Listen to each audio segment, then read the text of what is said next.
د جبهې مقاومت مشر احمد مسعود طالبانو ته څرګنده کړه که د طالبانو تګلاره بدله نشي او د خبرو او سیاسي بهیر لاره خپله کړي نو د جګړې پر ځای به سولې ته ترجیح ورکړي.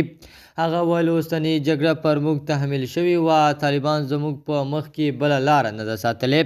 په سلامونو مو هرکلی کوم د AFG نیوز چینل درنو لیدونکو، سلام، ستړي مشئ، وخت مو بخیر. پام راګرځوم د دې ساعت مهم خبر ته په سر کې یادونه کوم ملګرو که مو چینل نه وي سبسکرایب کړی د مهمو خبرونو لپاره در سره AFG نیوز چینل په درنښت سره سبسکرایب کړئ.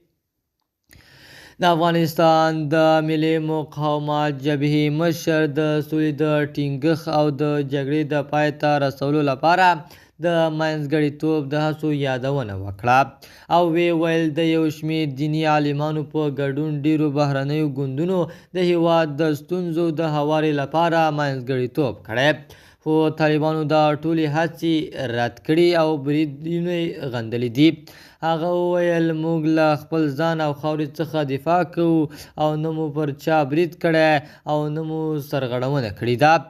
له بلې خوا احمد مسعود له نړۍ غواړو چې پر طالبانو بندیزونه ولګوي او د طالبانو له مخالفینو سیاسي ملاتړ وکړي او د افغانستان مسلې ته د حل معقوله لاره ولټوي او همدارنګه د سیمې له هیوادونو غواړي چې د سیاسي حل لارې پیدا کولو لپاره لا زیات فعالیت وکړي.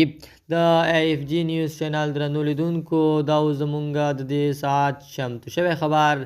د نورو مهمو خبرونو لپاره در سره AFG نیوز چینل په درنښت سره سبسکرایب کړئ. تر بیا ښې چارې، د الله په امان.